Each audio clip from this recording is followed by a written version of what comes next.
돌아가지 않습니다. 직진 본능 직설하고.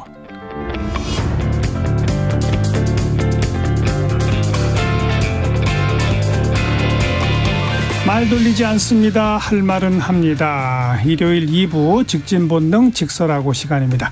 인사이트 K의 배종찬 연구소장 오늘도 나오셨습니다. 어서 오십시오. 안녕하십니까. 그리고 오늘은 특별히 전 국민의힘 의원이시죠. 이현주 전 의원을 특별히 모셨습니다. 어서 오십시오. 네, 안녕하세요. 오래간만입니다. 부드러운 카리스마 이현주입니다. 부드러운 오랜만이에요. 카리스마. 예. 진짜 젊어지신 것 같아요. 고맙습니다. 네. 자, 배종찬 소장부터 예. 이번 한 주 여러 가지 정치권 이슈들 가운데 뭐가 좀 눈에 띄었습니까?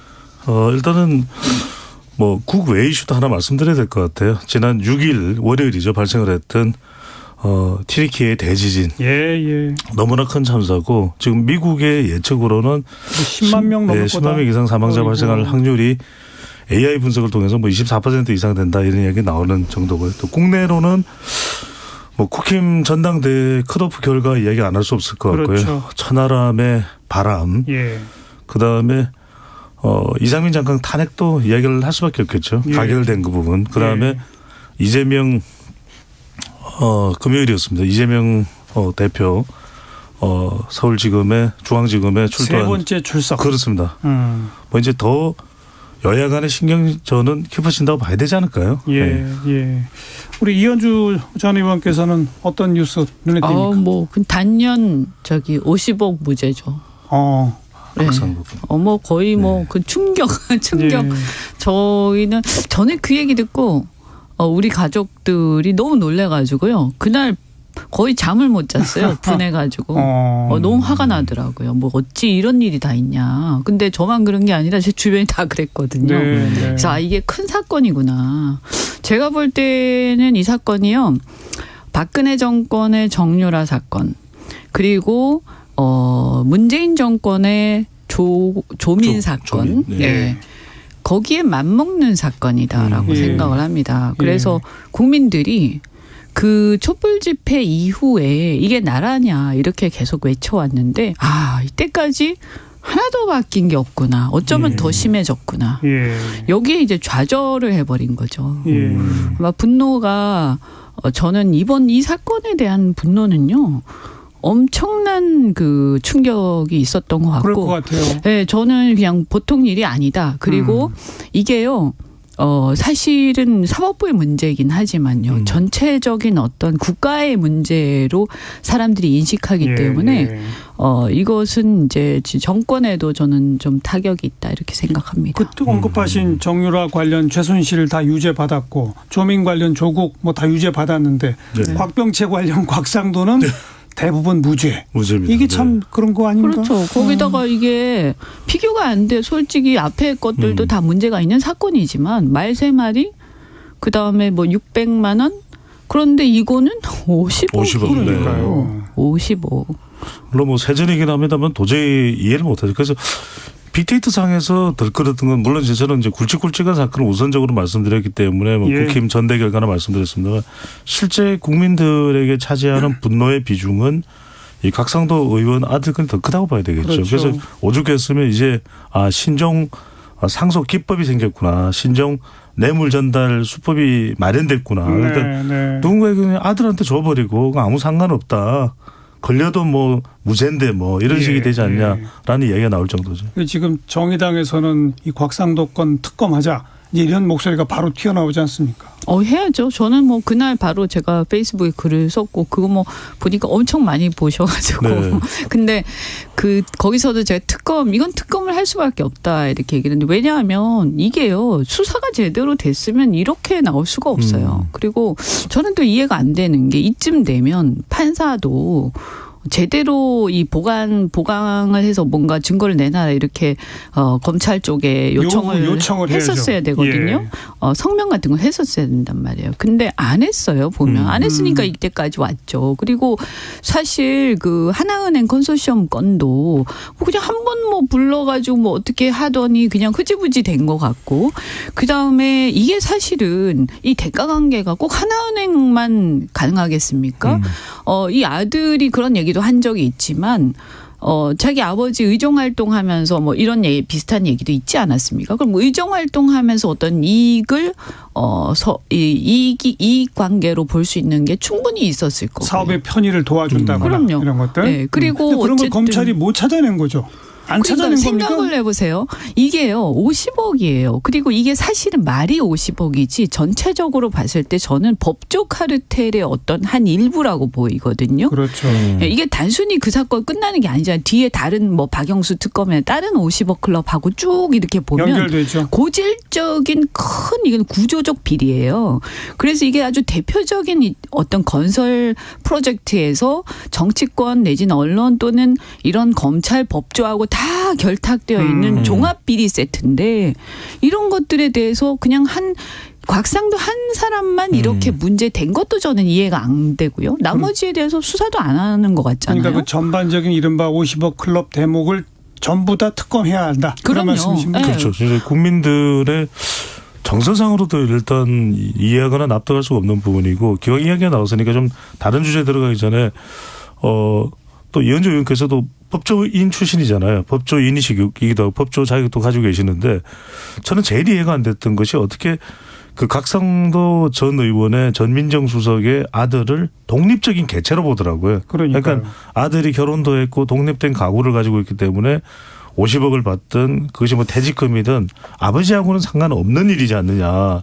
근데 그게 법적으로 그게 저는 잘 이해가 안 되거든요. 왜냐하면 어떻게 아들과 아버지의 관계가 우리나라에서 아들이 50대고 아버지가 뭐 80이 돼도 서로 관계가 있는데 관계를 끊고 지내나요?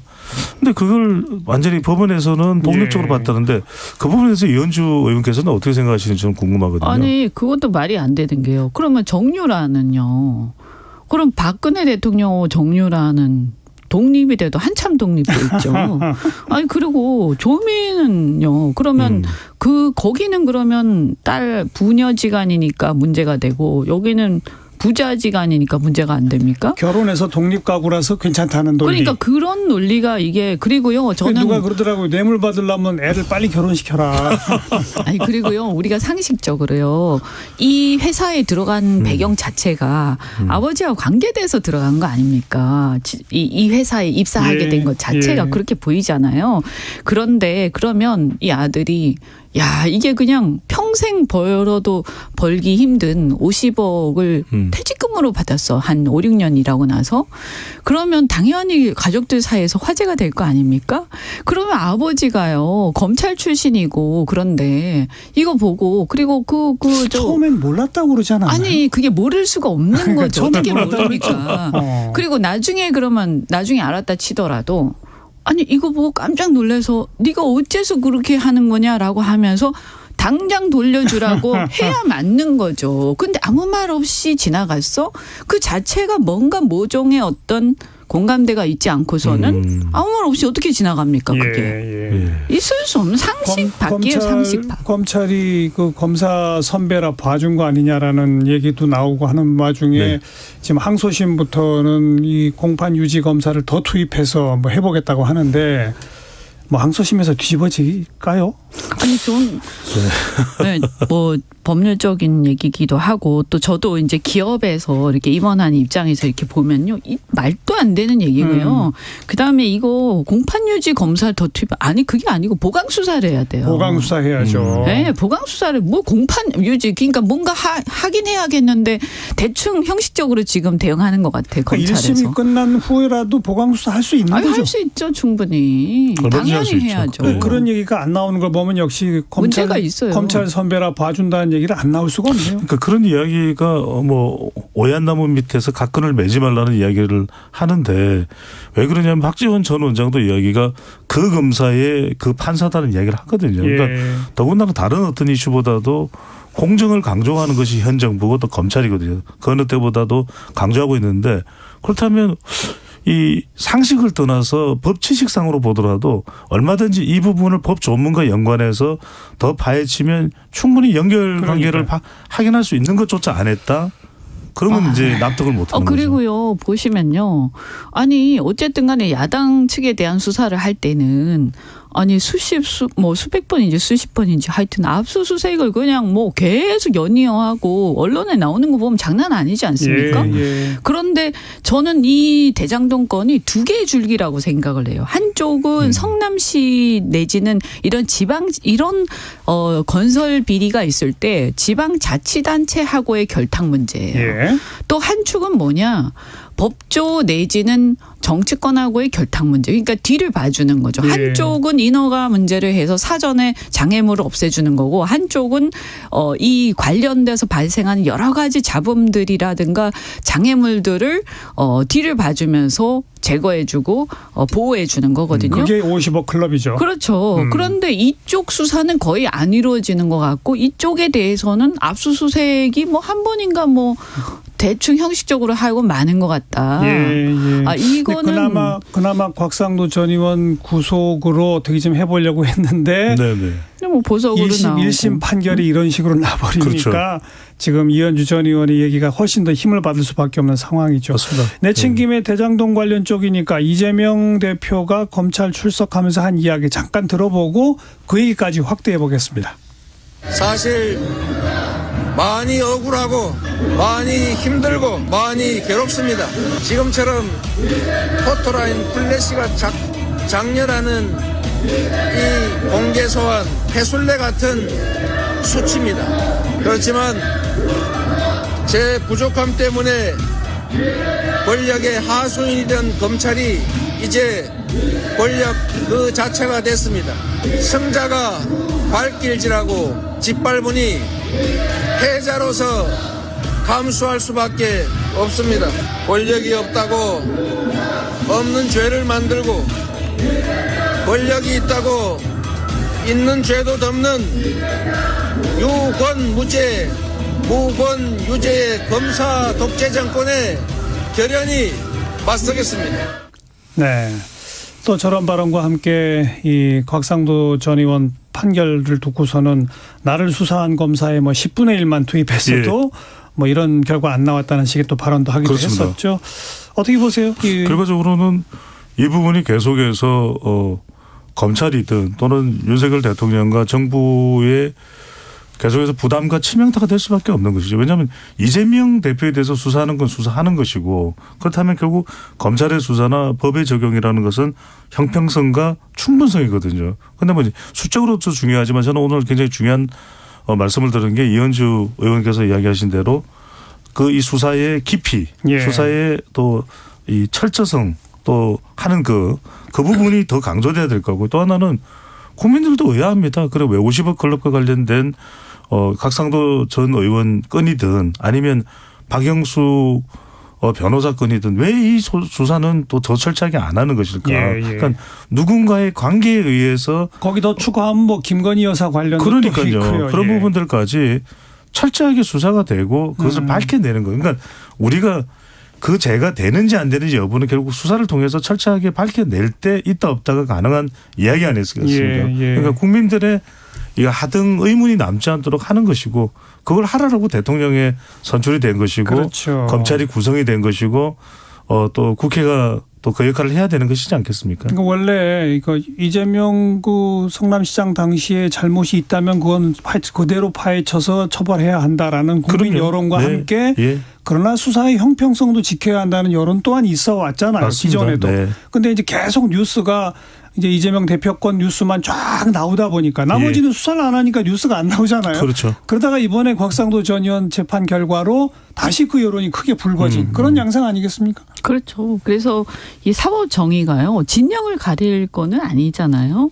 그래서 저는 요즘에 그런 얘기 많이 하는데 당신은 누구 편인가가 중요한 게 아니고 무엇이 옳고 그른가가 중요한 것이다. 이런 얘기를 많이 합니다. 그래서 어떻게 보면 촛불 그 이후에 일관된 어떤 국민의 명령은 뭐냐 하면요.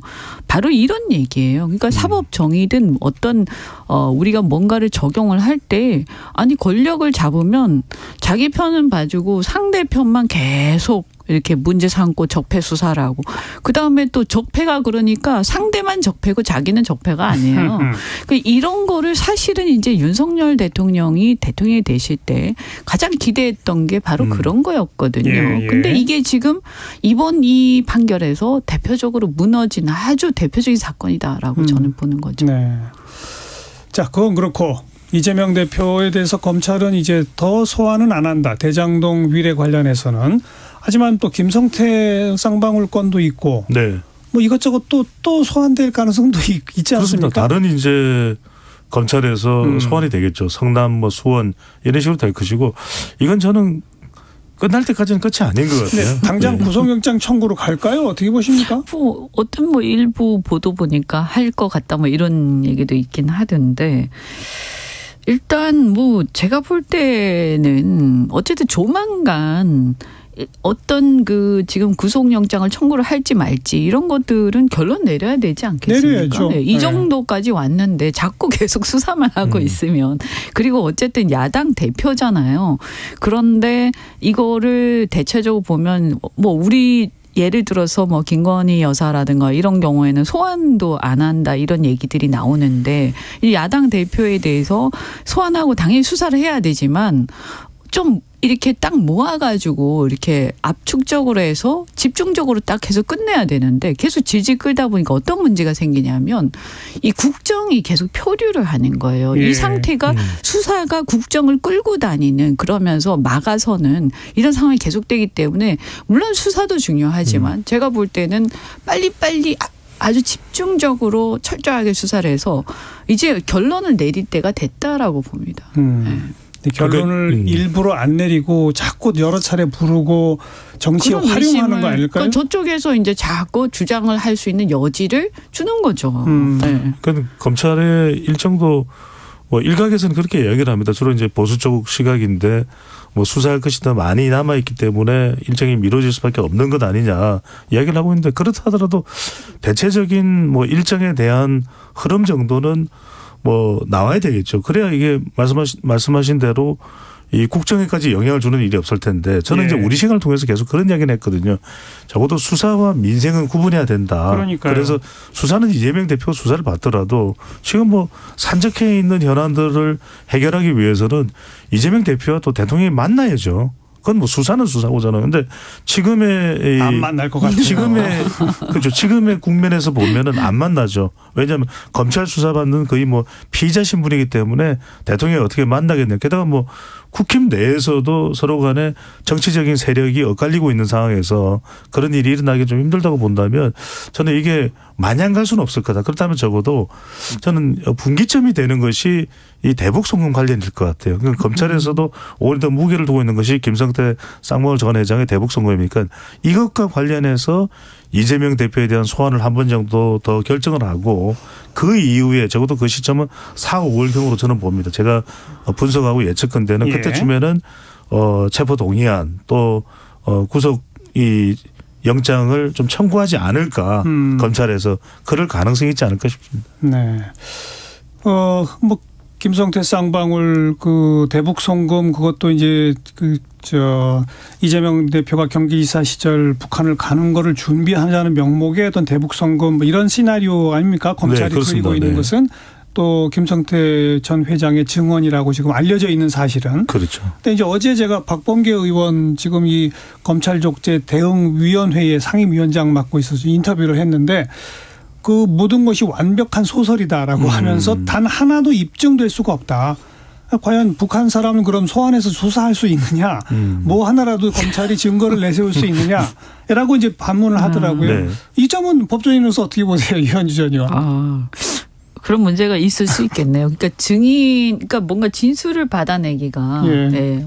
무슨 이화영 부지사가 전혀 있겠네. 터무니없다라고 말하고 있고 오로지 김성태 회장의 진술밖에 말밖에 없는데 어디서도 보강이 안 된다면 이런 전제로 말이죠. 이건 사실은 굉장히 큰 사건이잖아요. 대북 송금 사건은요. 이건 사실은 큰 사건인데 이런 사건을 이렇게 수사해서 기소 공소 유지가 될까 하는 그러니까요. 생각이 들어요. 그래서 저는 뭐냐면 아니 너무 검찰이 이 수사를 할 때 좀 숙성을 시켜가지고 완벽하게 좀 해서 딱 내놔야 되는데 특히 이런 거는요 사실은 조금 비밀을 좀 유지하다가 나중에 다 수사가 완료된 다음에 이걸 발표를 해야 되거든요. 결정적 증거 같은 걸 그렇죠. 확보하고. 뭐 국정원도 다 관련이 있을 거고 국정원 같은 데서도 협조를 받아야 되지 않겠습니까? 그런데 이런 간첩 사건이라든지 이런 대북과 관련된 이런 사건에서 이렇게 마구잡이로 막 이렇게 그 언론 플레이를 하면서 막 진술이 남발하는 좀 이런 건 처음 봤어요. 예. 그렇죠. 다분히 그래서 여론적 성격이 있다고 봐야 되겠죠. 그렇죠. 그러니까 다 실황 중계 형식으로 전달되는 것이 결국에는 여론에까지도 영향을 미치는 그래서 것이니까. 이게 검찰이 정치를 하는 거죠. 그렇게 인식이 되는 거죠. 지금 검찰이 너무 이렇게 좀 저는 이제는 좀 자제할 필요가 있다. 절제할 필요가 있다. 이래 수사를 최선을 다해서 하되 결론이 어느 정도 났을 때 국민들한테 발표를 정식으로 브리핑을 통해서 하고 정말 지금 민생과 여러 가지 우리 대외적인 전환기에서 우리나라가 지금 굉장히 어려운 상황에 있고요. 우리 무역 같은 것도 지금 사상 최대 적자 아닙니까? 그렇죠. 근데 이거를 검찰이 나라를 좀 생각하는 좀 중심을 잡고 수사를 해야 된다 이런 생각이 듭니다. 그동안에 뭐 김만배, 남욱, 유동규 뭐 등등등 쭉 그다음 이제 김성태까지 검찰이 계속 이제 이재명 대표를 향한 공세를 밀어쳐 왔고 거기에 상당히 언론이 보도 안 할 수 없는 사안들이고 보도가 계속 잇따르면서 여론에도 상당한 영향을 미치고 그런 형국으로 흘러왔던 것이 사실입니다. 그런데 금주 한 주 동안에 곽상도 전 의원 무죄 또 윤미향 의원에 대한 일부 상당 부분 무죄 이런 것들이 나오면서 검찰에 대한 근본적 어떤 회의랄까 뭐 의구심 이런 것들이 확대 증폭된 한 주였다. 뭐 이렇게 얘기할 수 있을 것 같고요. 1시 40분 막 지났네요. 잠깐 교통정보 전해드릴게요. 유하영 씨. 네, 이 시각 교통정보입니다. 서울 시내에서는 돌발 구간이 있습니다. 올림픽대로 공항 방향 동호대교에서 한남대교 사이 4차로에서 화재 사고가 났습니다. 지금 사고를 처리하고 있고요. 연기가 짙습니다. 조심해서 지나셔야겠습니다. 고속도로는 서울 방향 정체가 늘고 있는데요. 오늘 오후 5시쯤 가장 많이 막히겠습니다. 지금은 영동고속도로 인천 방향 평창에서 둔내터널까지 13km 정체고요. 서울 양해안고속도로 서울 쪽으로 서종에서 화도까지 밀립니다. 서해안고속도로 서울 방향은 당진을 시작으로 서해대교까지 14km 정체고요. 이후로 일직분기점에서 금천 사이로 교통량이 많습니다. 논산 천안고속도로는 천안 방향 정안휴게소에서 정안 나들목까지 막힙니다. KBS 교통정보센터였습니다.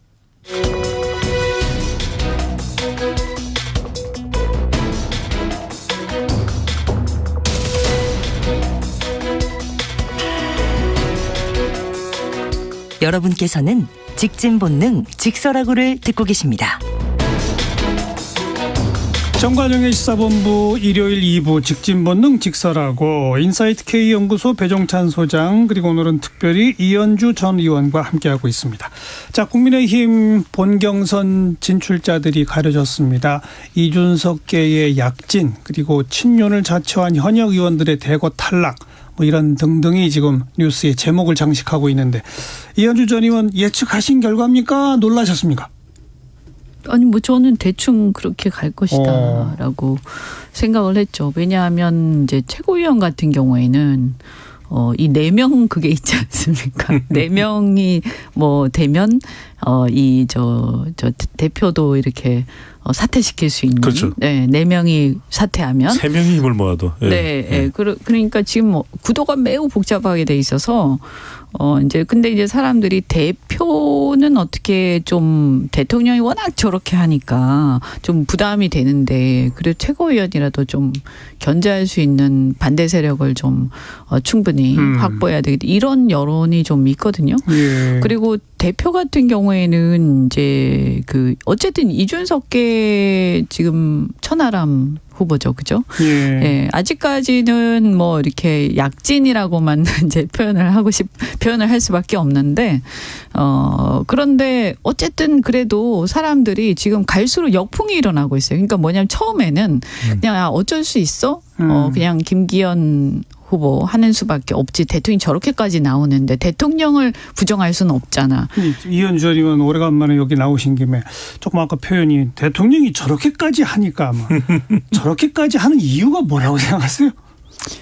그래서 그게 이제 사람들이 굉장히 이제 놀라는 거죠.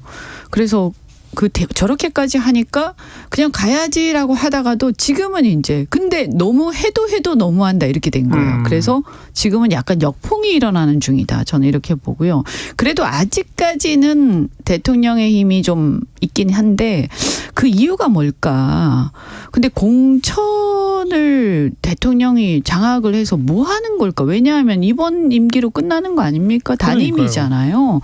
그래서 한 번 더 하려고 하는 것도 아니고 또 대통령이 사실은 우리가 기대를 했던 게 이분은 정치권에 별로 빚이 없다. 예. 그렇기 때문에 막 세력화하고 개보 정치하고 이건 안 할 것이다. 이런 거 아니었습니까? 근데 정반대잖아요. 근데 지금 정반대인 거예요. 근데 뭔가 그러면 당을 자신이 장악해서 사당화한 다음에 뭔가의 목표가 있는 거예요. 뭐예요 그게? 저는 이런 거 아닐까 싶어요. 결국 호위무사를 최대한 확보해야 되겠다. 자기 퇴임 후까지도? 그렇죠. 적폐 수사를 본인이 사실은 워낙 많이 하셨잖아요. 예. 대통령을 이렇게 많이 구속시키고 대통령하고 맞선 사람이 없을걸요. 그런데 이제 막상 자신이 그 자리에 가니까 자신도 겁나는 거 아닐까. 근데 사실은 거꾸로 된 게 그렇게 겁이 나면 잘하시면 되거든요. 그렇죠. 잘하시면 되는데 그게 아니라 총선에서 압승하려면 많은 세력을 품에 안아야 되는데 많은 세력을 자꾸 그러니까요. 내쫓잖아요. 네. 그게 아니라 억지로 뭔가 내가 못할 경우에 문제가 될 경우를 대비해서 호위무사를 마련하기 위해서 무리를 하면서 자꾸 문제를 키우잖아요. 제가 조금만 말씀드리면 어떻게 잘할까의 관점인 것 같아요. 그러니까 우리가 생각하는 어떻게 잘할까는 민심에 따라서 여야 간에 협치하고 일반적인 교과서에 나와 있는 잘하는 방법이 다 나와 있거든요. 예. 정답이 나와 있고 그렇게 하면 지지율도 올라가죠. 60, 70% 올라갈 수 있고 그 점에 대해서는 데이터 분석 전문가인 저도 우리 방송을 통해서 시사본부를 통해서 여러 차례 말씀드렸는데 그걸 잘하기가 어려운 거죠. 그렇다면 이제 그냥 잘할 수 있는 거. 그대로 잘할 수 있는 게 뭐냐면 이 윤석열식 잘하기. 대통령 스타일이 그래서 그 이전에 대통령이 이전에 가졌던 스타일에서 변화가 없는 거죠. 국정, 당정, 민정을 다 손에 쥐자. 그럼 국정은 외교인 것이고 당정은 이 당과 또 국회까지도 그러면 이제 뭐 총선까지도 포함이 되는 것이고 공천도 포함돼. 마지막이 민정이기 때문에 검찰까지 포함이 되는 것이거든요. 그럼 이걸 다 아우르면 적어도 여기에 충실한 사람이 당권을 질 테고 그 이후에 대권도 방금 전에 이현주 의원께서 말씀하신 가능할 테고 그러면 굉장히 나의 기반 구조가 굉장히 탄탄해지고 든든해진다. 이제 이 논리로 해석을 해볼 수가 있는 거죠. 그러니까 완전히 수렁에 빠지셨어 제가 보면. 그러니까 그게 뭐냐 하면 사실은요. 삼권 분립이 아니라 삼권 통합이거든요. 그렇게 연결이 될 수 있는 거 아니에요? 굉장히 위험한 거거든요. 근데 우리나라가 민주화 이후에요. 그런 걸 용납을 할 수 있는 그런 나라가 아니거든요. 그렇죠. 그러니까 지금 지지율이 안 나오는 이유도 그런 연유가 좀 있는 거 아닙니까? 자. 그 이제 약간의 역풍이 부는 것을 예비 경선을 통해서 확인할 수 있었는데. 그렇습니다. 네. 그럼 어디까지 갑니까? 이 바람이 천하람 또 최고위원 결과는 어떻게 될까요? 이현주 의원. 예측하기가 힘든데 그러니까 이제 지금 당원들이 딜레마적 상황에 빠져 있어요. 그렇죠. 역풍이 불어서 정말 너무 용납하기 힘들고 특히 윤핵관들 막 이렇게 막 50명 가까이 막 연판장 돌리고 못 봐주겠는데 그래서 분노하는 전화 저도 많이 들었거든요. 근데 여기서 이제 당원들이 만약에 다른 대표를 뽑아버리면 그러면 이제 대통령이 사실상 부정당하는 건데 이게 바로 당원들의 손에 의해서 부정당하는 거거든요. 그럼 그 후과에 대한 어떤 걱정 머리 아프겠어요. 그러니까 이게 당을 선택할 것이냐 대통령을 선택할 것이냐 이런 상황이 돼가고 있는 거죠. 그러니까 총선 승리를 선택할 것이냐 대통령의 일단 안위를 먼저 선택할 것이냐 이런 딜레마적 상황. 그러니까 너무 화가 나는 거예요. 이 자체가 이 상황이. 그럼 지표로 저는 분석을 해보면 반윤이 50% 이상 되기는 힘들 것 같아요. 왜냐하면 지금도 각종 나오는 여론조사 결과를 분석을 해보면 질문에는 이제 우리가 국민의힘 지지층도 있지만 대통령 지지층도 있거든요. 예. 그러면 국민의힘 지지층 중에서 대체로 윤석열 대통령의 지지층은 만 60에서 70% 사이, 뭐 적어도 50% 이상 60% 정도는 유지가 되거든요. 당연하죠. 그러면 국민의힘 지지층보다도 더 국민의힘 지지 성향이 강력한 당원에서 절반 이상이 대통령에게 등을 돌린다는 건 좀 어려운 거겠죠. 그래서 저는 지금 이제 이 당권 도전하는 후보자들 4명 중에서는 김기현 의원에 대해서 못마땅한 여론도 당내에 상당히 비등한 걸로 알고 있습니다. 그렇게 확인도 되고 있고 실제 이제 전개되고 있는 지지율 양상도 그렇지만 그럼에도 불구하고 대통령을 포기하기는 어려울 것이다. 또 최고위원도 보면은 8명 중에는 분명히 이준석계의 약진이 상당히 또 두드러지고 이른바 친윤 대통령의 이 가까운 성격이 강한 박성중, 이용, 이만희 의원이 다 탈락했거든요. 탈락했죠. 그런데도 불구하고 뭐 조수진 또 김병민 이렇게 따져보면 이른바 친윤으로 분류될 수 있는 인물들도 다 상당히 포진하고 있습니다. 8명 통과자 중에는 최고위원 중에는 더군다나 이 청년 최고위원회도 장해찬이 포함되어 있고 그런 걸 보면 저는 굉장히 이게 시끌벅적하고 파장이 뭐 엄청나게 확대됐지만 그럼에도 불구하고 결과는 과반은 저쪽이다. 결과는 그래도 무리수임에도 불구하고 대통령 쪽으로 갈 수밖에 없지 않을까 생각이 듭니다. 그러니까 지표상으로 보면. 어떤 누가 그러시던데 약간 인질이 된 느낌이라고 그러시더라고요. 인질. 네, 그러니까 이게 뭐 협박 비슷하게 지지 안 해? 그러면 대통령을 부정하는 거야? 당원이 대통령을 먼저 탄핵하는 거야? 이런 식의 지금 압박을 받는다는 거죠. 김기현 의원이 그런 발언까지 했잖아요. 차기 대권 욕심 있는 사람이 대표되면 대통령을 탄핵할 뭐 이런 발언까지 내놨잖아요. 그러니까 그것도 마찬가지 얘기예요. 그러니까 탄핵을 당할 만한 일을 안 만들 생각을 해야지. 지금 막 당무 개입하면서 법률 위반 막 이런 소지를 만들면서. 이현주 전 의원님. 지금 당원이시죠? 네, 저도 당원이죠. 그러니까 이제 투표해야 된단 말이에요. 그죠? 네. 그러면 이 딜레마적 상황과 인질이 된 상황에 빠져 계신 당본인인데 네네. 누구한테 찍을 겁니까? 진짜 마음 같아서는요.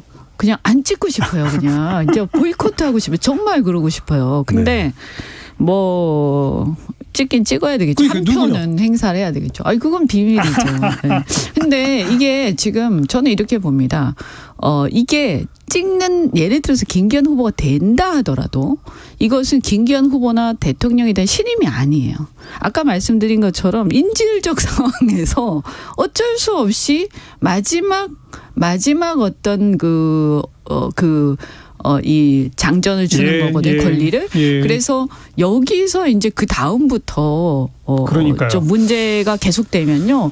그 다음에는 저는 후에 당사 안 할 것이다. 그러니까 전당대회 후 당의 운영도 간단치 않을 거예요. 그럼요. 그래서 그냥 마무리가 안 되는 거죠. 갈무리가 안 되고. 누가 되든 지금 굉장히 혼란할 겁니다. 왜냐하면 윤심이 실려 있다는 김기현 후보를 선택하는 것도 김기현을 선택하는 것이 아니라 어쩔 수 없이 윤석열을 선택하는 것이다라는 이야기가 나올 정도로 그러니까요. 이제 그런 전당대회가 되는데 지금 그 와중에 대통령 지지율은 지금 떨어지고 있거든요. 지난 한국갤럽이 자체적으로 7일부터 9일까지 윤석열 대통령 지지율 조사를 한 걸 보면 모든 조사 결과는 중앙선거론조심의위원회 홈페이지 확인 가능합니다만 이 대통령 긍정평가가 32%, 올 들어 최저치입니다. 30대 초반까지 내려왔죠. 32%, 부정평가 59%인데 컨벤션 효과는 우리 이현주 의원도 아시다시피 당의 잔치거든요. 이때는 지지율이 한 5% 내외 올라가는 게 맞는 거예요. 역컨벤션 효과. 역컨벤션이죠. 지금. 그러니까 이게 도무지 이해가 안 됩니다. 이건 뭐 일반 그 당원들이 아닌 됩니다. 여론에도 굉장히 악영향을 지금 미치고 있고 이런 행태들이.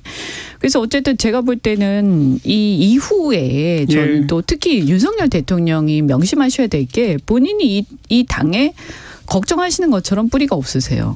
그래서 당원들이 이 상황에 대해서 당의 장기적 이익과 예. 대통령에 대한 단기적 이익 사이에서 지금 고민하는데 일단 초반이기 때문에 신임을 한다 하더라도 저는 이것이 굉장히 만만치 않을 것이다. 그렇죠. 예. 자, 3월 8일까지 참 더더욱 관심이 고조되고 있는 국민의힘 전당대회고요. 오늘 이현주 전 의원이 딜레마적 상황, 인질로 잡힌 상황 이런 표현으로 당원들의 어떤 마음을 전했는데 당원들의 그 고민이 어느 방향으로 흐를지 조금 더 지켜보겠습니다. 정관용 시사본부 일요일 2부 직진본능 직설하고였습니다. 인사이트 K연구소 배종찬 소장 그리고 오늘은 특별히 이현주 전 의원과 함께했습니다. 두 분 수고하셨습니다. 네, 고맙습니다. 감사합니다. 네, 소프라노 조수미가 부르는 바람이 분다 함께 듣고요. 전 다음 주말 또 뵙죠. 안녕히 계세요.